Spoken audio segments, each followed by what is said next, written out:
ఉన్న నీ మనసు అజ్ఞాన సిద్ధంగా కానరానా ఆ మామిడాకుల మీద ఆనా పచ్చ తోరణాలైతాయ జానా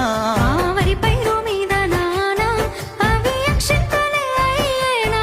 ఆ పత్తి పంటల మీద ఆనా పట్టు సీరలై వస్తాయ జానా